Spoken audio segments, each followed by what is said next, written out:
Welcome to the Surviving Siblings podcast. I'm your host, Maya Roffler. As a surviving sibling myself, I knew that I wanted to share my story, my brother's story. I lost my brother to a homicide in November 2016, and after going through this experience, I knew that I wanted to share my story and his story. And now it's your turn to share your stories. My name is Chelsey McHale, and today I'm actually the guest host of the Surviving Siblings podcast, and I'm interviewing the host of the show, Maya Roffler. So Maya, welcome to your show. Thank you for having me on my show, Chelsey. I'm really excited to be here today. It's nice to be on the other side of the interview. Yeah, and this is nice to have this experience on this side, so it's pretty cool. So it is exciting today because we're putting Maya in the hot seat. We are going to dive into some questions that have been gathered by our Patreon members. So let's just get started. So your whole first season, Maya, you share all about the impact of losing your brother Andreas to a homicide in 2016. And you provide such insight to grief and family dynamic and the impact that has had on your family. So let's go back to that just a little bit. And for those of you, if you haven't listened to season 1, I highly encourage you to do so because that's really where Maya dives fully into her journey of loss and everything of what's all centered around her loss of her brother Andreas and what created this podcast. So next year will be 10 years since you lost Andreas, which is a big milestone. So how are you feeling about this? And what have you done for him in the past to honor him on these anniversaries? Yeah. Oh my God. These questions that we're going to go through today are so good. But this is a good one to start with for sure, Chels. So when this episode comes out, I'll just be past the 9-year mark, right? So of course I'll be looking towards 10 years, which feels very surreal. It feels like it was yesterday that this happened. And then when I start to, it's weird when I think about it because when I look at time is so weird with grief, as we both know. Right. And all of you listening know. And for me, it's more, some years have been more significant than others, not because every year isn't significant. It's just sometimes you have more going on in your life. And a year will, when I was going through my divorce or when I've gone through IVF struggles and things like that, those years were really hard. And it wasn't like a big milestone year. It was just reminding me of loss and death and loneliness.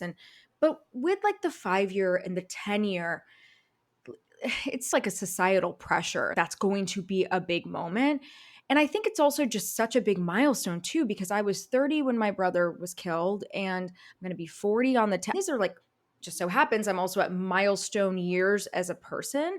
So it feels surreal. It feels big going into year 10, but there's also this side of me that feels quite proud because I am so proud of the fact that I've been able to honor my brother. And I feel like maybe if I was approaching the 10-year mark and hadn't done anything in honor of my brother, not that there's anything wrong with that, but just my personality type, I feel like there's a calmness in me and a peace in me about the fact that I honor my brother every day. And it makes me a little emotional to talk about it because I feel like I'll get through it. I'll get through it. It's going to be a hard anniversary and I do have some anxiety around it, but there's also like a proudness and a peace about it because I know that this show has helped so many siblings and my brother had such a big heart and he was such a public person.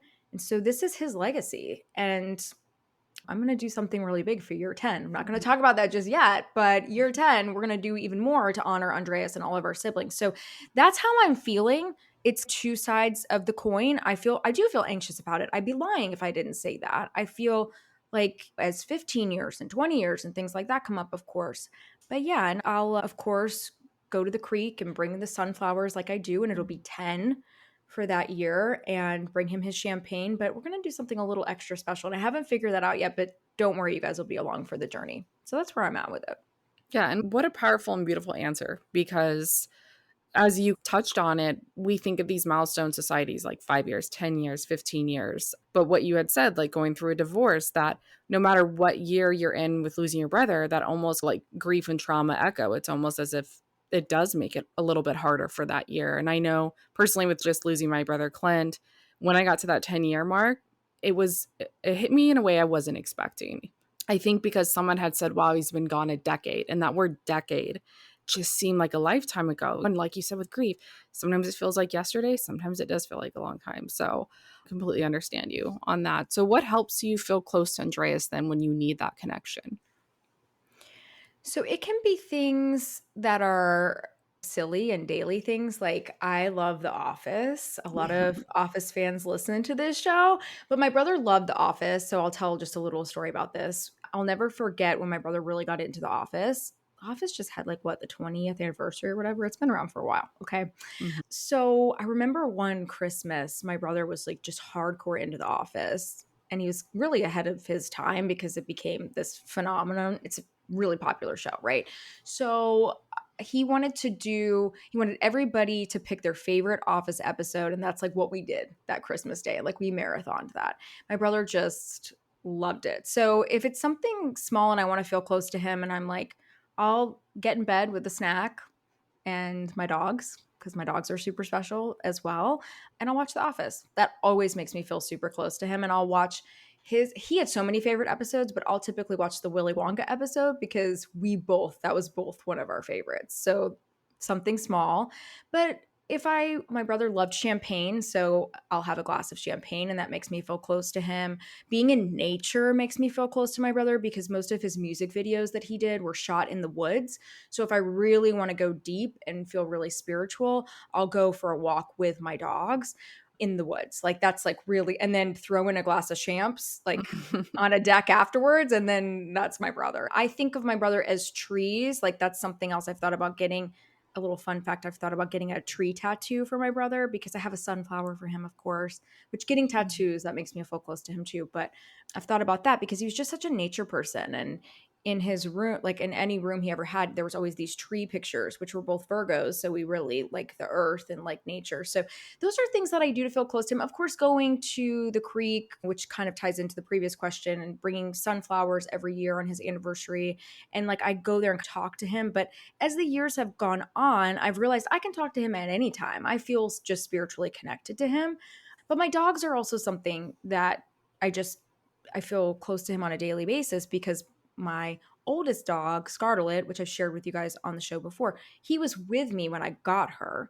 So he held her first and held her all the way home. We got her like in the middle of nowhere in Georgia. So it was like a 4 hour, maybe 5 hour ride home. So that was special and he loved her. And then my other dog, Bonnie, I adopted in honor of him. And I had no idea that, and I talk about this on season 1, so I'll keep this an abbreviated version, but I had no idea that my brother had been wanting to adopt a Chihuahua mix. And so she really picked me, and I call her my angel without wings, which are what dogs are and animals are, I feel. So all of these things help me stay close to my brother. It can be something simple like watching a TV show or eating his favorite meal, things like that. And then I just honestly, it's probably going to be redundant, but doing this show makes me feel close to him too. It helps me keep his memory alive, and helping other people too is just important. It was important to him too. I love that. I love that you have so many ways that you search to be close to him. And it doesn't take all of these like strong effort to do that. Like just putting on their favorite show, it's taking you back to that time feeling like they're there. So it's where you don't have to search so deeply. And I think that's some people where they want to actually feel them right now sitting next to them, when really those little things incorporating it, I think is then makes you feel closer to them throughout the day.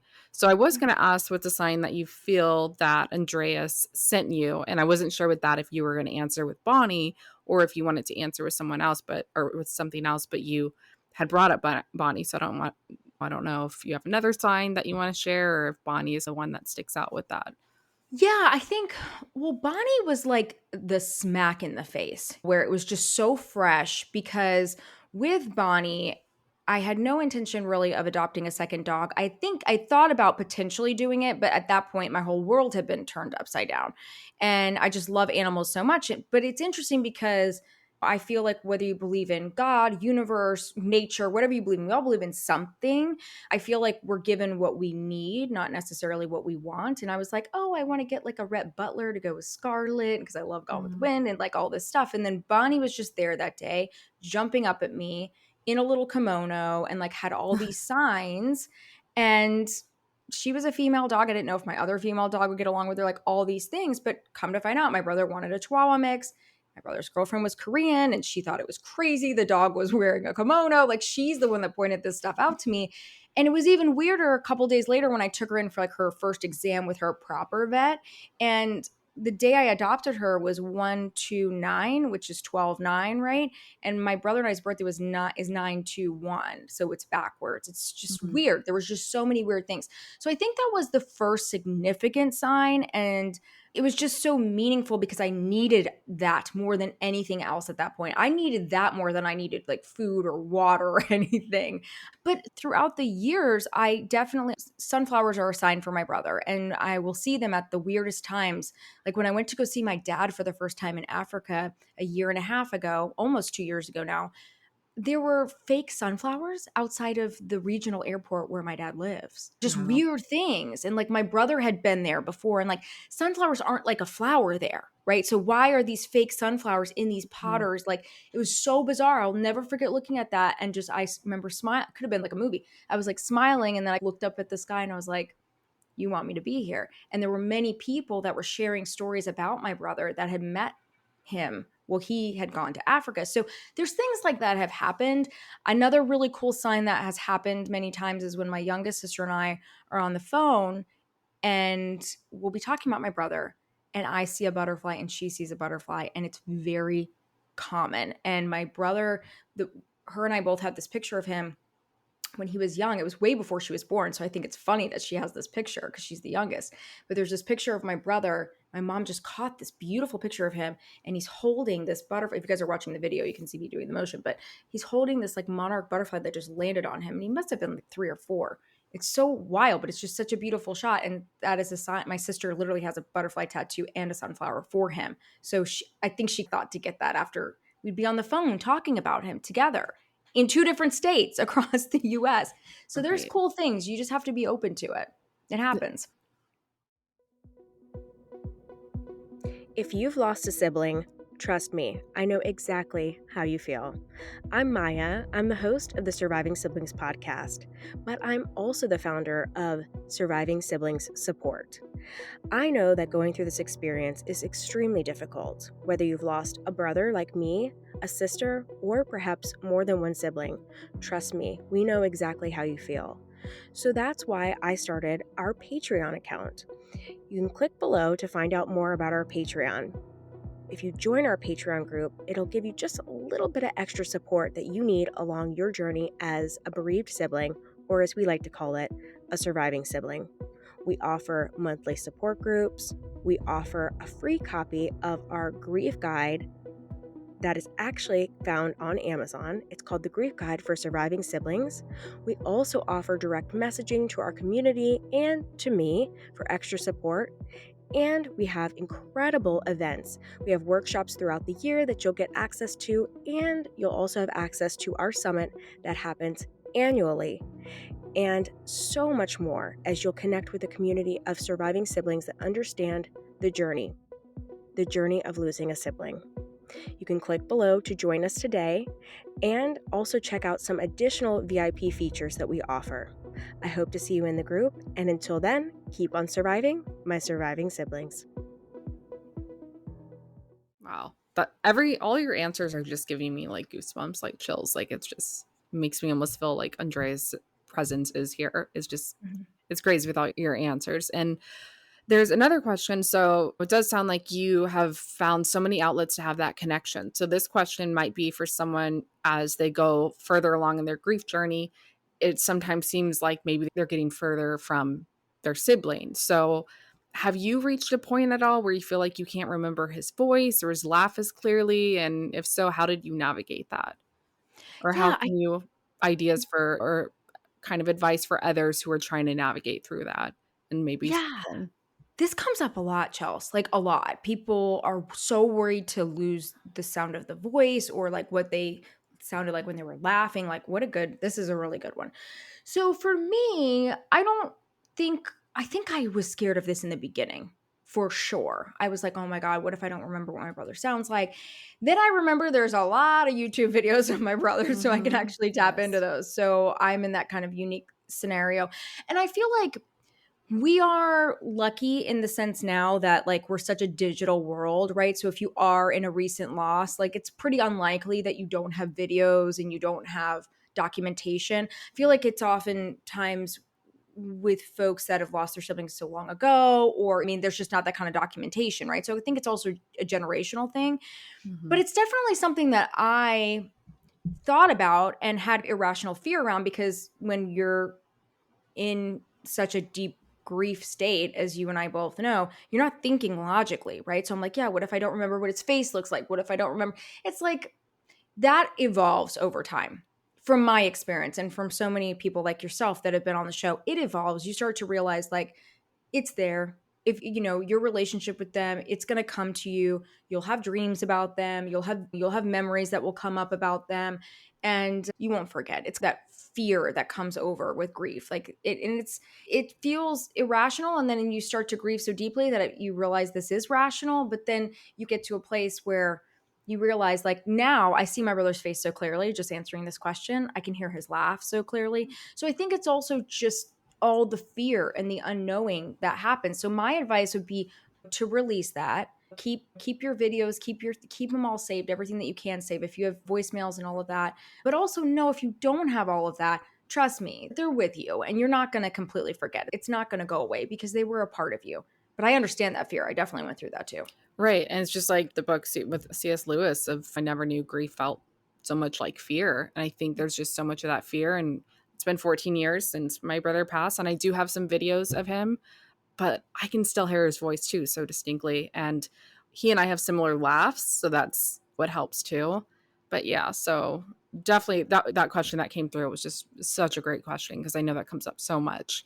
Yeah. So what did you tell yourself when you started to feel guilty, maybe for laughing or moving forward or just enjoying life after he passed? Yeah, this is another one that comes up just so much. And for me, I don't really think I allow or I don't want to say allowed, gave myself room to feel guilt for the first few years. And I think it's like my part of the journey. So I want to answer it for myself and then I want to answer it like more general, right? Because I think this is a big one. Hmm. But for myself, I didn't really experience guilt because I didn't have any room to experience any emotion other than anger because I was so focused on the person that killed my brother, so focused on trying to chase this. I was so angry. I was in such a fog that I don't know that I could feel guilty because I wasn't happy. I was so angry and I was just trying to get through life.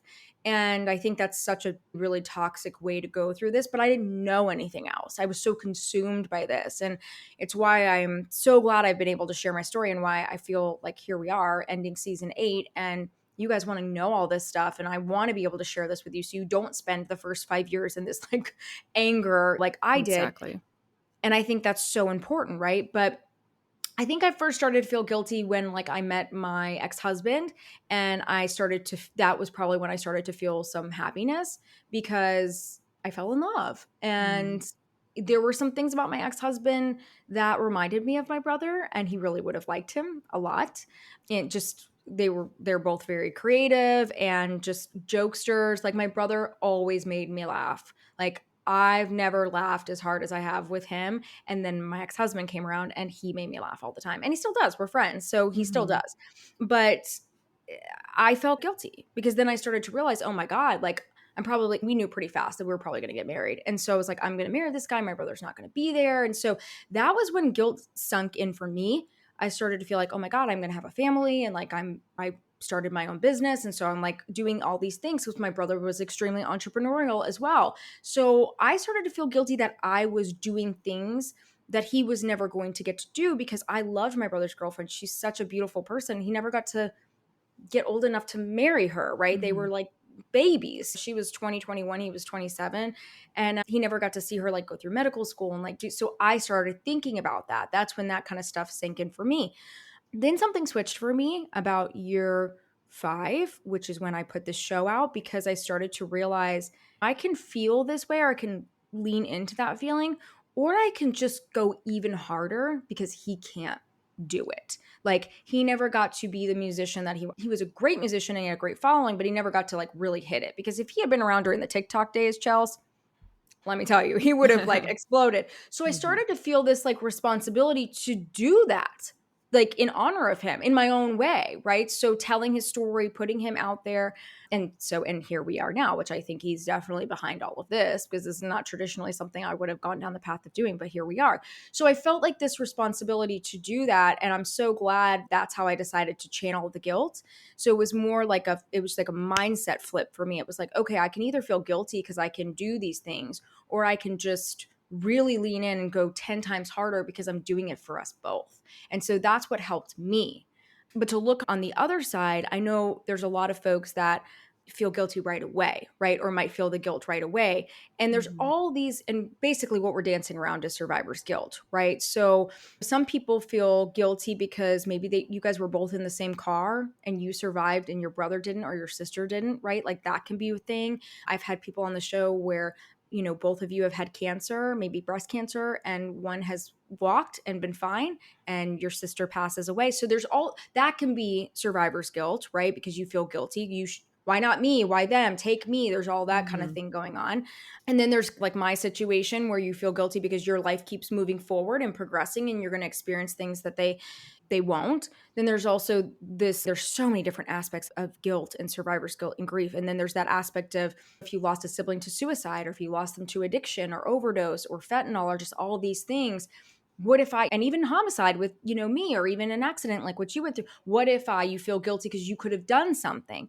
But the common thing for all of this, and I hope my story helps with that, and I hope your story and everybody else who's been on the show helps with this, the reality is we can't go back and change it. We can't. And so whenever you decide that you're ready to turn that corner in your story, whether that's a couple months in, whether that's a couple years in, you can't force yourself. You have to get there in your own healing journey. And I think you have to feel all of those things. But I think the advice I would give you is find a place where you can forgive yourself and release that, because my turning point was creating this show and creating things and doing things to honor my brother and to help people, because that's really my calling in life. I do feel that way.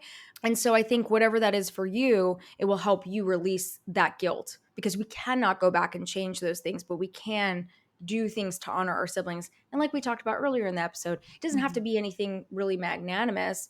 It can be if you want it to be, but it can also be small things that are just really healing and helpful. So this is a big topic. So I wanted to look at it from both sides. And what a great answer. And you touched on many things. Survivor's guilt is such a big one. And as you said, with getting married, that is a big one too. With other grieving siblings, when they're like, oh, my sibling didn't get to meet my husband or my wife, or didn't get the chance of being an aunt or an uncle. So those are big ones that happen a lot, that come up over the years. And then you did touch on a little bit early on about with anger. So with losing your brother to homicide, and like I said, the beginning, really encourage people, if you have not listened to season 1, this is really when Maya goes in depth, but the couple questions did come through. So what's something people often misunderstand about losing someone to violence? Yeah, this is a big question. There's a lot of things that people misunderstand about it. I think, you know, like I mentioned, anger is it took over for me. I can pretty much tell right away now that I've talked to thousands of you guys, right? Interviewed over 70 of you on the show, and then on TikTok talked to thousands of you. I think I guess I didn't, for myself, I didn't realize, I'll go from that angle and then talk about everyone else. I didn't realize how angry I would be, and I didn't realize how angry I would be probably forever. And I didn't realize that, have to double click on that for a second, because I didn't realize that I'd be so angry in a sense that it would just take over myself. And I didn't really have the tools to, I don't think anybody does unless you have somebody in your life that's been through this, but it took me over. It took me over mentally, emotionally, physically. And all I wanted to do was like numb it, which is not the answer, because that makes it worse. And what I mean by that is like I wanted to drink because I didn't want to feel all of that, or I wanted to self-isolate, and I wanted to it was just really tough because I felt this anger in me that I'd never experienced. And I think I wish I had someone to tell me that is normal. And I think it's something that people don't normally realize if you're losing someone in a violent way, because there is someone else to blame. I think that's what's a little bit different about this type of loss. And I'm very clear on anything that I do with sibling loss. I don't believe in comparing losses. I think they're all traumatic. I just think there's different components that play in when you lose a sibling different ways. It's not that one is harder than the other. It's there's harder things about different things, right? And the hard thing about losing someone in a violent way, and here, of course, we talk about sibling loss, is the fact that there is someone to point a finger at. Someone did pull the trigger. Someone did hit them, beat them, throw them, whatever, right? It's oftentimes I connect a lot with people who have lost a sibling to fentanyl or things like that too, because there is someone you can say gave them this or did this. And that's very challenging. I've even had some people in group, which Chelsey, you've probably been in some of these groups, and people say to me, they're like, Maya, I'm glad my sibling died this way because I don't know if I could handle having someone to blame. And and that's your perspective, right? And that's I only really know this way, but that was a really difficult thing. And I think the next thing I would say, the second part answer of this question is that's the hard part about losing someone to violence, right? Like you have to forgive, and you don't forgive because what that person did is okay. You forgive because you can't be angry for the rest of your life. Because then that person that did this violent thing to your brother or sister or loved one, if you're just listening because you like the show, you're also losing yourself then too, right? They're not just taking the life of your sibling, they're taking the life of you too. And Right. Your identity shifts with yeah, losing a sibling in that manner and how they took them. Just so yeah, it drastic. does. Yeah, it does. So yeah, I think it's hard. Yeah, I mean, it's you're forever changed to your point. It does. And I just think it's just hard losing someone to like, because you're always going to have someone to blame for it. But the reality is, I don't know. And I think the other part too that I would add to this is losing someone in a violent way, if they are convicted, which is a whole other podcast, but if they are convicted, sure, you have somebody off the street and they can't do it to someone else. And I think that's how it should be, right? And that's why we call it a justice system, even though I don't think it's a justice system. But at the end of the day, what can be quite, I guess, anticlimactic for people is it doesn't bring your sibling back, right? So these are some tough things about losing a sibling to violence and a violent crime. Yeah. And anger is just a big one in general. And like you said, you just wish someone early on told you it was okay to feel that way. And I think with grief too, there's just so much, it's so important to just validate someone's feelings. You don't have to try and fix it. But yeah, if early on someone said, hey, you should be angry. You have every right to be angry. This is normal. Yes. Does that mean you're going to be angry the rest of your life? No, but you're allowed to be angry. This is an intense loss that you experience. How could you not be angry?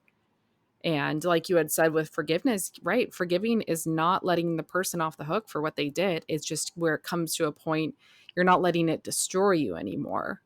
You're not letting it just live deep inside you with kind of hatred or anger. So you're right. Forgiveness is for yourself, not for that other person. And I wish someone had told me that pretty early on too, right? Right. Because I'm like, there's no way. I'm not hearing from people all the time. And you guys might be listening to this thinking that too. There's no way I'm ever going to forgive that person. But I learned the complexity of forgiveness, and that forgiveness is not black and white. It's not like I'm not forgiving this person like I would forgive my best friend for doing something really messed up to me, right? And like actually having remorse. Like that's a totally different type of forgiveness. So, and that's the thing about grief and pain and loss. It teaches you that life is not black and white. It's gray, and there's so many complexities to these emotions. Yeah, definitely. But yeah, your answers are just so in depth. And I think there's so many listeners that have come, Patreon members that have come on with these questions, but our listeners, your listeners in general, well, I'm guest host, so I don't know how I word that, but are just going to resonate with so much that you are saying right now, because you're talking about your own personal experiences, but then you're also sharing about what you've learned over the years talking with other siblings. So you're a very busy person, right, Maya? You're Just a little bit. just a little bit. You're a true little entrepreneurial. You have multiple businesses. You have this podcast. You created just this wonderful community for surviving siblings, as well as our Patreon members, which I'm proud to be a member of. Now have the Surviving Siblings Summit, which we'll get into in a little bit. But how did you, because you travel a lot too, so how did you handle days where you mentally felt like you couldn't make it through the day, but you had life commitments, you had work, you had things that could not be rescheduled, so you had to show up regardless of mentally how you were doing? So how did you handle that? Yeah, I think this is something that might surprise people. Maybe not. I still have them. I still have those days, especially to go all the way back to the first question about the 10-year mark. I think as these significant dates come up, it feels a little bit harder, and and then it doesn't, and then it ebbs and flows. So for me, look, in the first year, I was a hot mess. I'm not going to sit here and tell you like I had it all figured out. I was a total mess. There were definitely times I left my job. Where I went wrong with that, as you mentioned, Chelsey, I go in depth and I tell all of this in season 1. And this is really about your question. So I want to be as concise as possible. But if you really want to hear me sharing in depth, like what I did wrong and what I did right, it's in season 1. But in 2017, so my brother was killed. For those of you who have not listened to the first season, he was killed in November of 2016. So 2017 was really the first year of grief for me. Like that was the year. And I left and I ended up going back to work really quickly. And I think I thought that was going to work for me going into something new because it would just consume me. And that didn't work. It did not work. And I signed up to travel even more than I had in the past. And I actually was living in LA and coming back and forth to Atlanta. I was like, oh, this will be good. I'll be really busy. I don't know. Works for some people, maybe. I think for me, I was too distracted and too traumatized to really dial into what I was doing. But everything works out, right? So, but at the time, I was not able to. 2017 and it was very difficult still in 2018 to be able to push through. And my career suffered at the time for it. I think I would have, if I could go back and give myself a little more advice, I probably would just chill out, right? Like I started a consulting business and I started my first podcast, My Opinion. And I don't know that was really the best things I could have done for myself, but life goes on. I was not good. I used to reschedule recordings all the time. I couldn't, like, it's so different. I run such a tight ship with all this stuff now. Mm-hmm. It was hard. And I dealt with it a little bit differently than maybe you're dealing with it, but just know that this is normal. For me, I wasn't breaking down crying all the time. I was just getting so angry and so overwhelmed. I would just feel like I would be in like paralysis. Some people deal with it like that. Some of you guys are probably listening. You're like, yes, I connect with that. Some of you are maybe the kind of person that just starts crying all the time and needs to like lock yourself in your room. It's essentially the same thing. Our bodies are just reacting differently, right? Because I'm not traditionally a big crier because I didn't really have space to do that when I was young. So what I found in this grief journey is like we emote more in the way that we were able to, especially as a young child, which is a whole other show, right? Talking about how we grieve and why we grieve that way. I really wasn't able to express myself the way that I needed to. But anyway, so I wasn't able to get through those times. But as things evolved, I did learn better coping skills with it by going back to therapy and realizing that it was okay to call out sick if I was really going through something. Like if I was talking to the detective and like I got a lot of information, it probably was best that I didn't go to work that day, and tried to say I was like exploring some remote options at that time. And I was like, hey, I'm going to work from home today. And some work is going to be okay with that and some is not. But I was proud of myself for at the time starting to prioritize myself and my health with that a little bit more, because I was also getting messages from people that knew these people that did this to my brother, and those things were very triggering.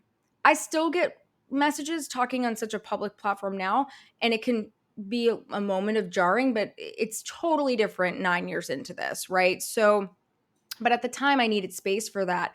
And I think that's really the best piece of advice I could give people, and also share from my side. What I did wrong was not giving space for that and just shoving things down.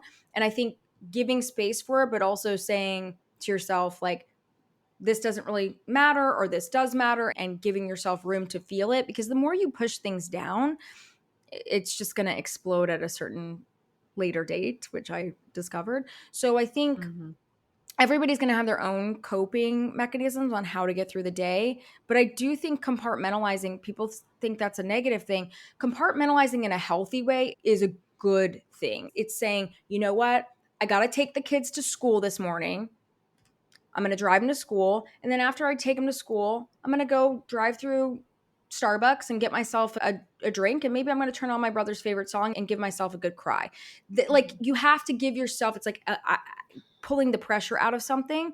But we also still have to pay the bills and take care of our kids and like our spouses and life and work and all that stuff. So I think it's a balancing act. And I think it's something you have to work through for life. And you also have to think about things that work for you.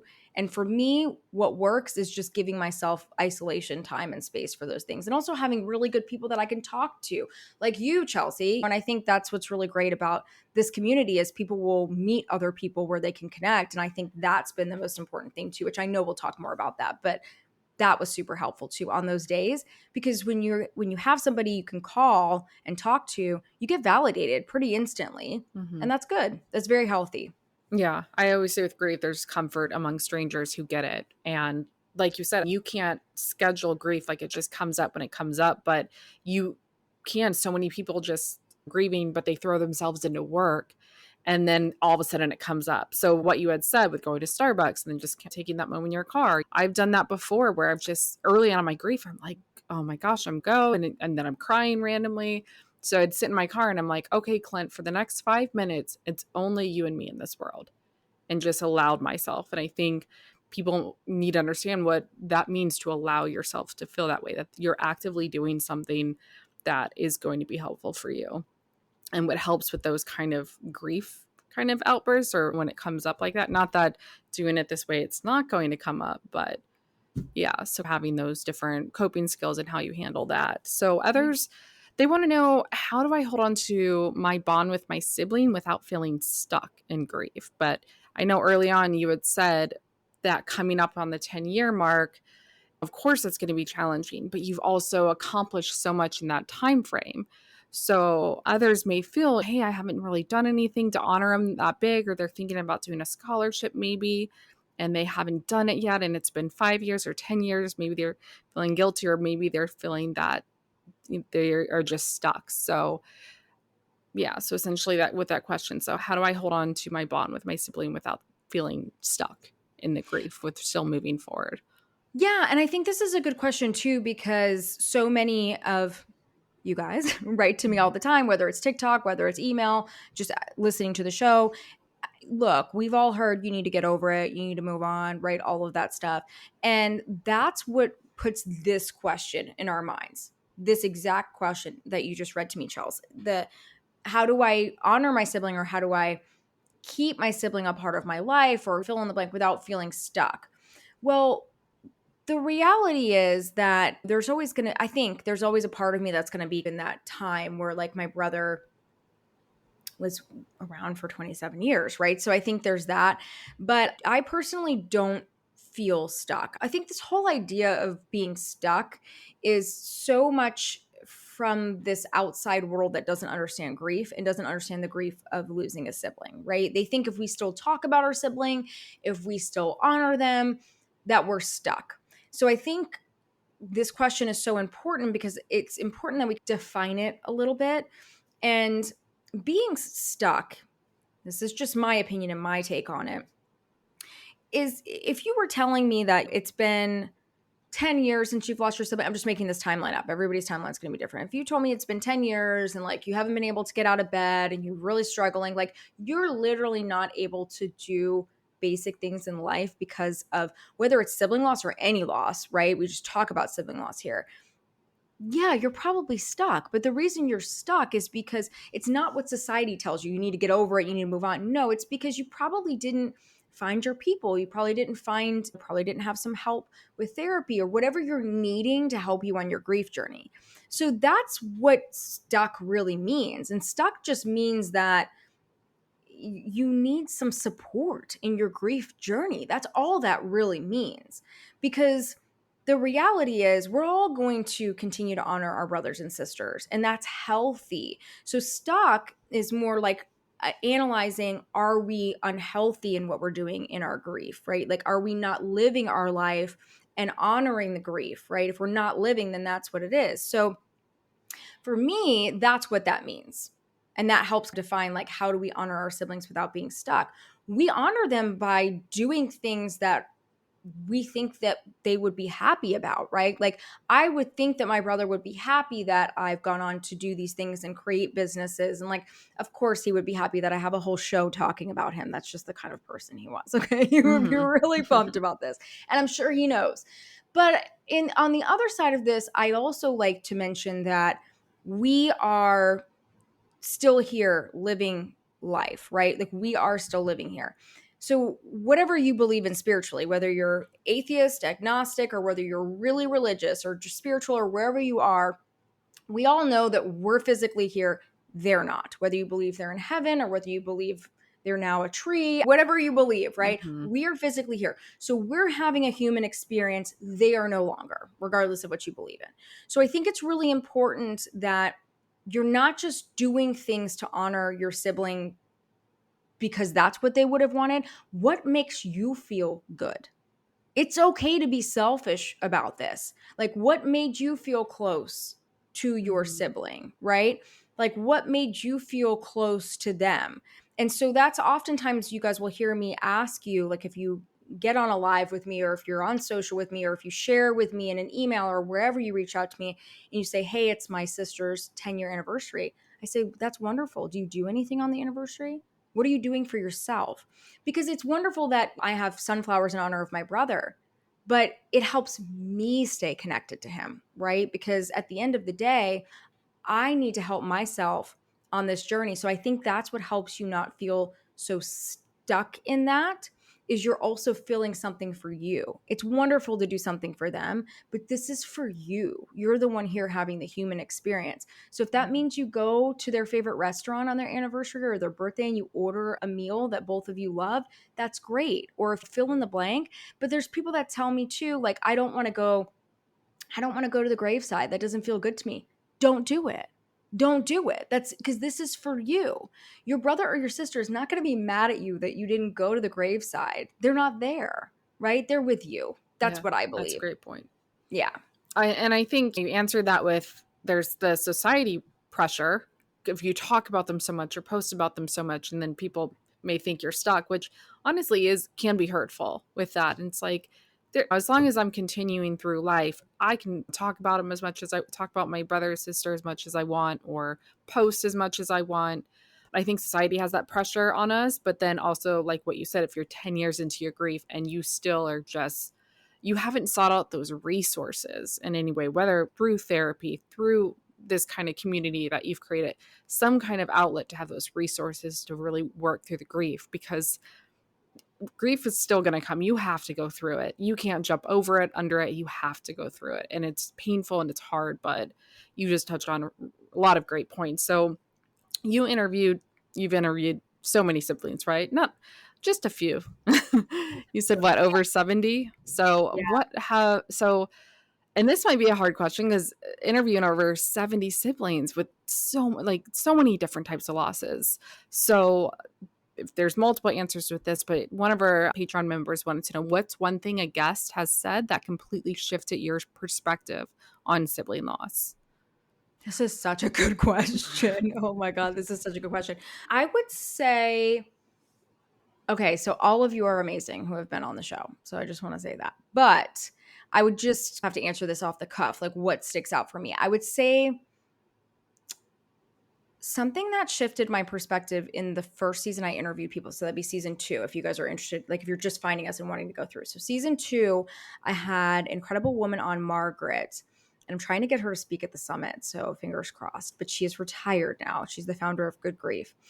She said something to me because I had never experienced, I've got a few examples, but I want to start with her. I think better chronologically. So she, again, founder of Good Grief, she lost her brother to a motorcycle accident.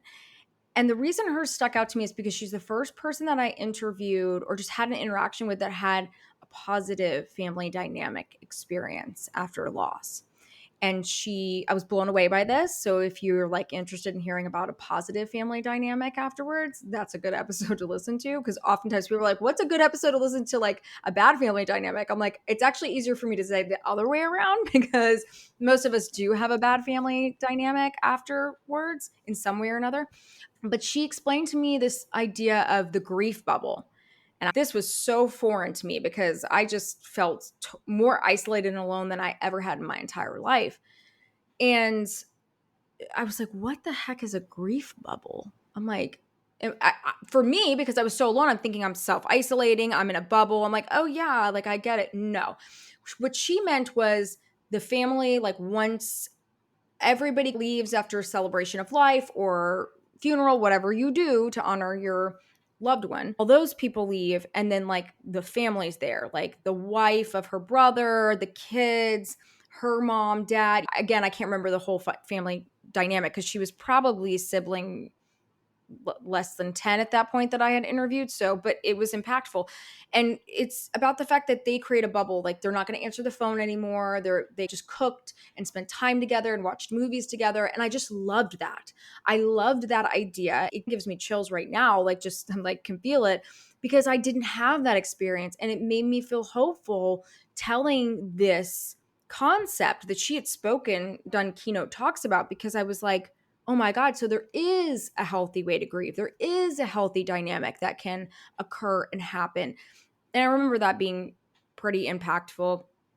And then I remember pretty early on, Rhonda, who lost her sister to breast cancer, she used the backpack metaphor about grief and how when you pick up a backpack that's full of rocks the first time and it weighs more than you do, you're probably going to fall over. But if you put that backpack on every day, eventually you're going to be strong enough to maybe pick it up for a moment and then maybe set it back down. And then as time goes on, you'll be strong enough to maybe take a step with it. And the backpack is grief. And I thought that analogy was really amazing.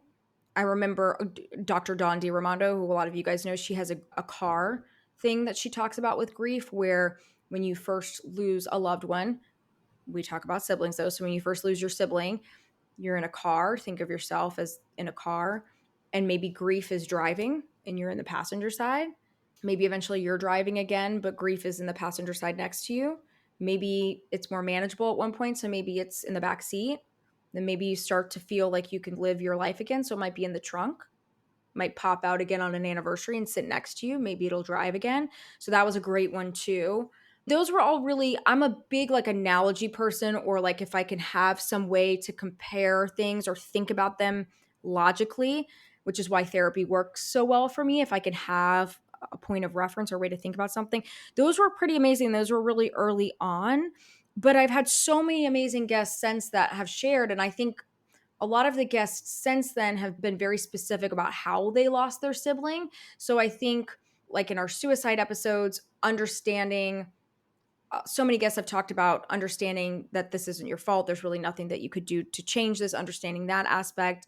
I think that's been so helpful to so many people. But for me, understanding more about that, and for the homicide episodes too, the forgiveness aspect, that's been big.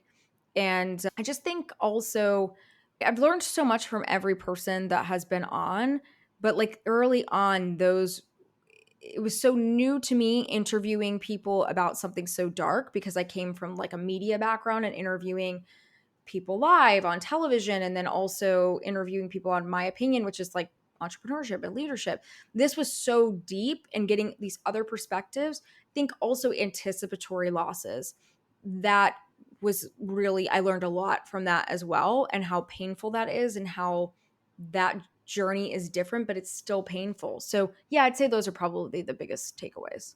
Yeah. Wow. Those, I love that too. The comparison with the car and the backpack and the grief bubble. Right when you said that, I thought, okay, so you're not really going out in society or anything, but no, it's actually where you're protecting yourself in the sense where you decide how much you want to share with others. So, wow, what incredible answers and what guests have shared. And yeah, like you said, there's so many that have said such just powerful things that have really stuck with you. So Maya, I have questions of my own because we became friends. We've met in person. So I've really enjoyed our conversation just so much so far. So you've mentioned in multiple episodes the importance of giving yourself grace and grief. You've mentioned it so much on social channels and just in general. So what does this mean to you when you say that, and you know that you should give yourself grace and grief? So it's really personal for me because I didn't at all. So I feel like I'm almost giving a message to the people. Do as I didn't, right? It's like, yeah, that's where I'm at with it. And it's so interesting to me because so many guests that come on now, like they're like, I have advice I want to give, but they'll never leave that out of their advice. And so like makes me smile because I'm like, oh, this is really cool. Like that it's not just me giving this advice to people, because when you hear things from different perspectives, but for me, it's that first part, right? Do as I didn't, because I didn't. I was so hard on myself. I was so hard on myself. In 2017 and 2018, as I shared a little bit earlier, I was horrible to myself. I felt so guilty about the fact that I was not being able to help my brother. And that's crazy because I was the only one that was really doing anything to help my brother, which of course I found out later my dad was too, which is why we have a good relationship now. But I like, oh my God, I look back and I want to like hug 2017 Maya so much, her little bony butt at that time, because I was like not eating. I was so stressed out and I just felt like this was all on me. And I look back on that and I'm like, I wish someone had been like, you need to give yourself grace. And then told me what that meant. And what I would have said to 2017 Maya, I would have said, what that means is you are a 30-year-old woman who is carrying all of this weight yourself. You are not the person that killed your brother. You didn't do anything wrong. You are doing the best that you can. And that's basically the message. And kind of the second part of the answer is whatever that translates for you, for all of you listening. And Chelsey, you asked the question, like, that's what that means to me. Going back and like talking to yourself and like letting your, like, it's okay. It's okay to have a movie night with your family and to laugh and enjoy life. It's okay. It's okay to go on a vacation. It's okay to not be able to go to work that day. It's okay. You've got a marathon ahead of you. This is not a sprint because you are going to have this part of you for the rest of your life. And I wish someone had told me that. And that's what giving grace means to me, because a lot of us do say it, and that's wonderful that we do say it. But I like that you asked me, like, what does that mean to me? That's what that means to me. Like going back and giving that 30-year-old Maya a hug and like, oh my God, like if I wish I had that, and I hope I can do that for all of you, and just know you are doing your best. But like you have a marathon ahead of you, especially when you've lost a sibling to something like a homicide or an unsolved, maybe you lost them to fentanyl and there's an investigation, or even suicide because there's so many unanswered questions. There's so many things. Like you have to pace yourself. You're not going to figure this out. This is not first 48. Okay. You're not going to figure it out on a TV episode. This is your life. And so be kinder to yourself, because I was really hard on myself and it was toxic. Yeah. No, I completely understand that. So I have about 3 more questions left. And this is a big one too. And this might piggyback off of what you were sharing with Grace. So I've talked to siblings before. You've talked to many siblings before where they feel they can't grieve because they have to be strong for their parents, because after all, they lost a child and parents shouldn't outlive their children. And that continues to be shared in society as the major loss. And it may always be. But I think it's also important to not let others minimize our loss or absorb that energy. So what are your thoughts when it comes to a sibling's grief and their parents' grief? I was hoping you'd ask me this question. Yes. So this is so complicated. And Chelsey, I get asked this almost on a daily basis, right? So this is so important to answer. So the first thing is like, look, of course your parents' grief is important, right? It's very important. And from such an early age, we can all think back on movies, just even in society. Maybe you knew someone who lost a child, fill in the blank. It's been ingrained in us that the worst thing that can happen is to lose a child. It probably is. It probably is. But the reality is, you've lost your brother, you've lost your sister, maybe you've lost more than one sibling. That's the worst thing that's happened to you. And I'm a big preacher about the fact that you shouldn't compare. You shouldn't compare grief.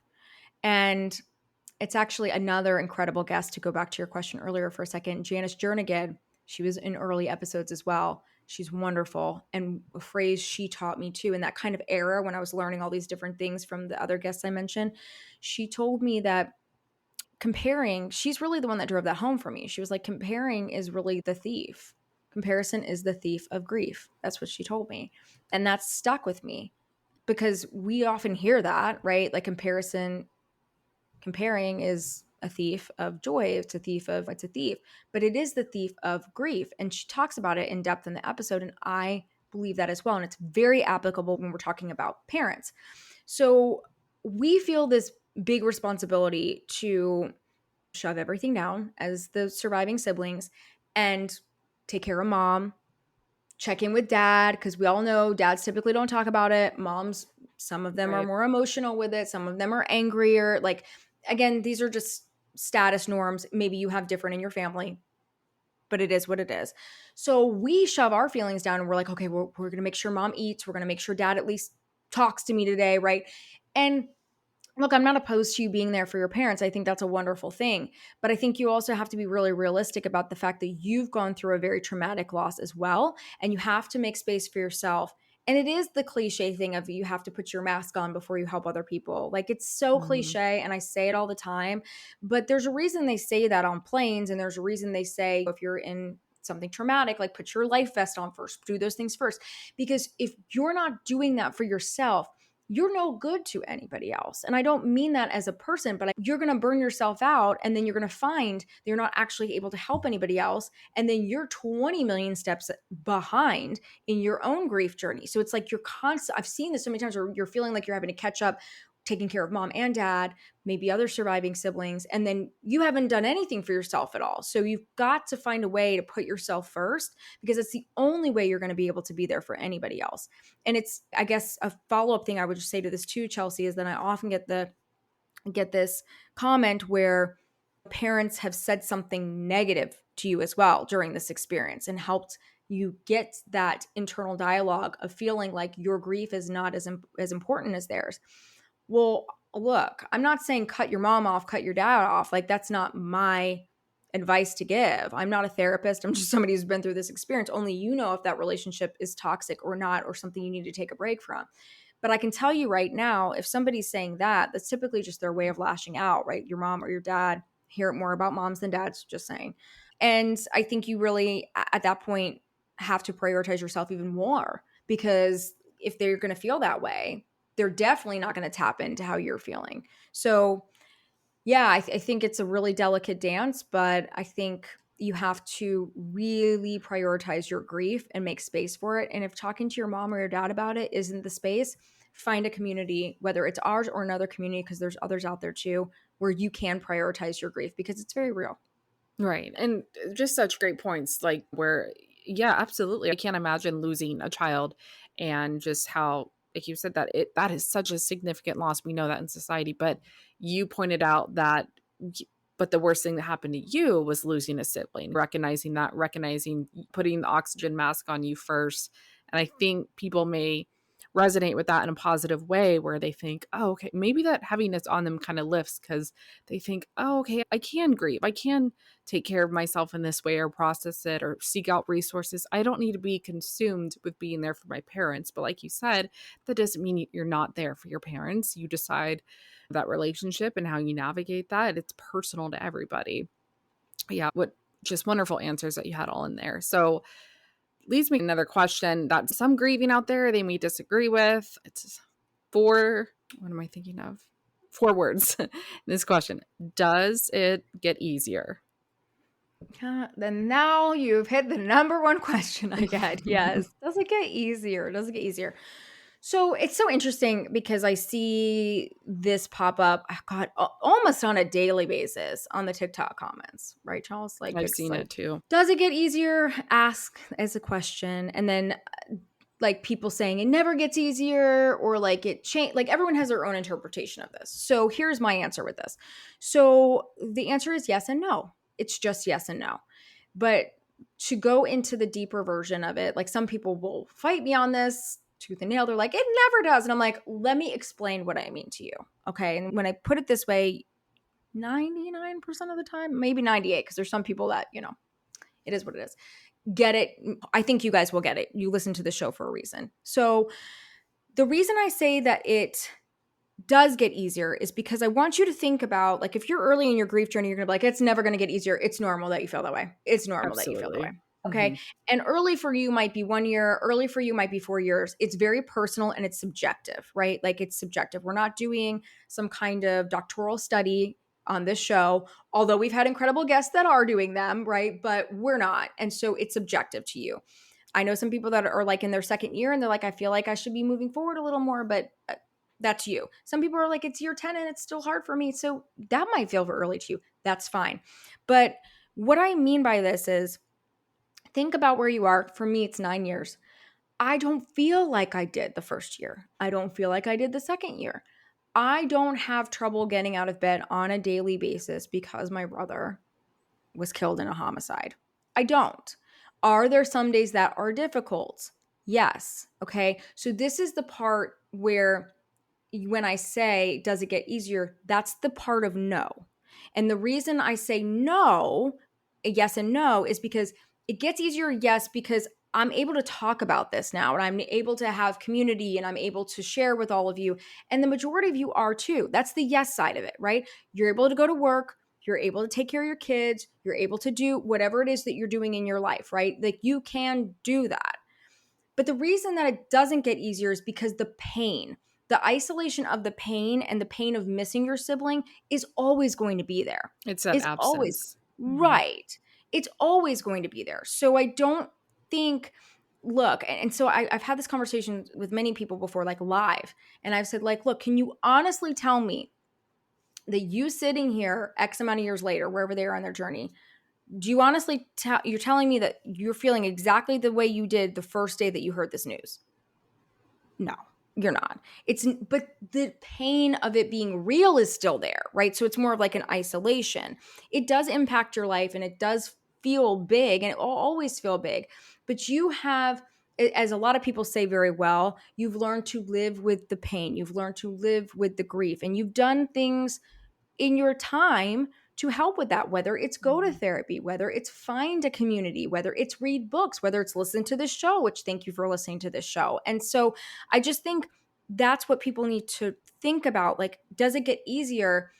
It's like, I get that question all the time and I'm always happy to answer it. But I also am like, this is not a yes or no question. There's really no such thing as a yes or no question in grief. It's a gray topic. And so the yes component is it gets easier because you are like, you're getting out of bed, you're brushing your teeth, you're showering, you're doing things like you do watch this progression. But look, the reason I say no is because time does not heal all wounds. It's what you do with the time. Absolutely. Yeah. And I think that's a great way to look at it where someone's 5 years in and they're like, it doesn't get easier. But then if they recognize or think back to that first year, are you still in that first year or has there been growth? And one of the things I've personally learned is we shouldn't confuse healing with forgetting or letting go when it comes to grief. I love that. You can still heal. That doesn't mean you're going to forget them. That doesn't mean you're going to let go. And I think that's where people may get hung up where, oh, it gets it easier. Like, oh, okay, then that means I'm forgetting or that means I'm letting go or that means I'm okay with their passing. No, that means you're healing, but you're not letting go of them.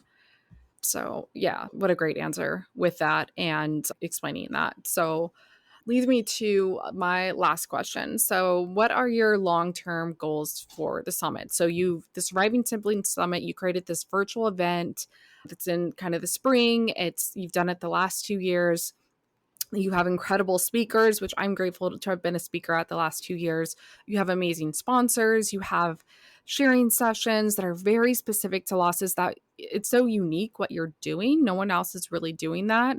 And in the sibling loss community, I feel like where you have these sharing sessions for addiction, sudden loss, anticipatory loss, homicide, suicide. So you create that diversity, you create a safe space and long-lasting connections. So I would love to know, what are your long-term goals for the summit? Because I know you're going to continue doing this. Yes, I'm definitely going to continue doing this. I think Chelsey should probably take over my show more often because your questions are really good. No, so for those of you who don't know, I have been planning events. When this episode comes out, it'll be like 16 years. I've been doing this a long time. And I've evolved through the pandemic with virtual, right? Which is why when this idea started to float around in 2023, yes, this is crazy. 2023. So yeah, people were asking me about it. They're like, why aren't you doing an event? Because you are an event planner. And I'm like, yeah, I know. I've been doing events for a really long time. And I had a vision for it. Like pretty quickly, I had a vision for it when I started speaking at other events and had great experiences and really liked being around other siblings. But the events that I spoke at were family focused and like there was a sibling component to them, or they were homicide focused, which again, I think they're all wonderful organizations and I had a great experience. But for me, I knew if I did something, it would be sibling focused. I'm never just going to focus on homicide because while it's so important, I feel like the sibling representation is even more important because once we all connect, there's kind of those subcategories like you mentioned, and I'll get into that in just a second. I just felt more connected in the sibling community because my brother also struggled with drugs and alcohol. And I thought I would always get that call. That was where my anticipatory was from. I thought maybe I always hoped for the best with him, but I thought maybe I'd get that call. I never in a million years thought I would get a call about homicide. So there's kind of those aspects for me. But after going to those events and then people asking me, I was like, let's do virtual because I liked the accessibility of it. I liked the idea of, first of all, the affordability of it, the accessibility of it, and just the community of it. And I wanted to mirror something of what we do with Patreon because we have siblings all across the US and Canada that are on Patreon. And I wanted to do something even bigger for this event. And that's exactly what happened. And the first year I was really just testing everything. And then we took what worked the first year and what didn't work and evolved it even more. But I'm 100% committed to continuing to evolve it. A lot of people have asked me if we'll go in person. I do think that we'll do an in-person component to it. I'd love to explore that maybe in the next 2 to 3 years. But when I say component, it's super important to me that I'm still able to reach the virtual community because going to an event in person is so expensive. You have to buy a plane ticket. You have to have transportation to and from the airport. You have to pay for meals. You have to pay for your hotel. You have to buy your ticket, which is a lot more expensive than a virtual event, right? So I believe in inclusivity. I believe in accessibility, and I want everybody to be able to seek out these resources, which is why our events are so affordable. And right. So I foresee an in-person component to it? Yeah. And I've produced events with 10 to 20,000 attendees. That's what I came up in this professional world doing. So it's not something I can't do, but there's also a time for it. And so I foresee probably a retreat happening tacked on or something like that. So follow us and stay tuned there. But as far as content, we'll continue to do the sharing sessions at the end, which you double clicked on in the beginning, because I think it's the most important part of the event. I truly do. I truly do. Because what we've done there is we've basically taken what we do with Patreon every month with our group and how we communicate and how we connect, which we do throughout the entire month, which is wonderful, right? If you want to chat with us, I'm there. You guys are there. I also do DMs there. It's beautiful. But our sharing is just siblings. But then when we go to the summit, we dial it in. It's very specific because I think we do homicide, we do suicide, we do overdose, we do sudden loss because sometimes people feel like they fit in multiple categories. We do anticipatory loss. And those are the main categories that we share on. And it's worked really beautifully because those particular siblings, you're always in sudden loss. I'm in the homicide. I'm in there.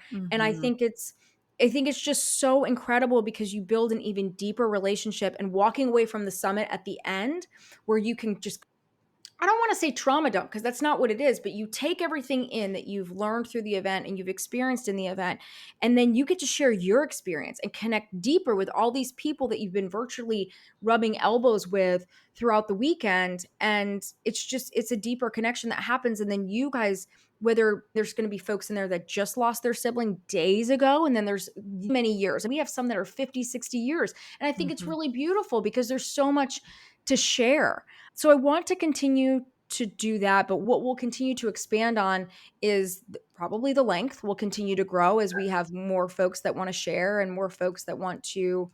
Do you want to pause because you have a dog now? Yep. Hold on. Yeah, it's okay. Because my friend just got home. It's okay. She's making him go inside. Okay. Ready. Go. Okay.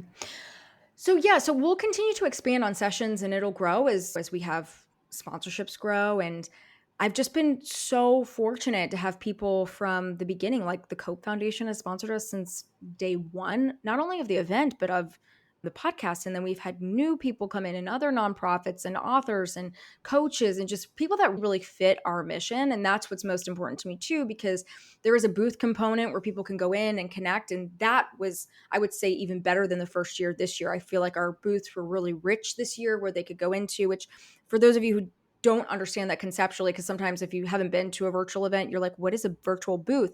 essentially you're going in and chatting with that organization or that individual that has a book or a service or something geared towards us as surviving siblings. And it's not as formal as going into like their session. You just go in there and you chat with them and you find out like whether it's jewelry that you're buying from them to honor your sibling, all the way up to if you need some extra coaching or love, or if you want to be a part of the nonprofit community. Like COPE is pretty overall arching, but we've had organizations that focus on substance abuse and addiction. We've had some that are focused on suicide, some that are focused on homicide. So I think, like, again, we're just really dialing in more what the siblings need in that community.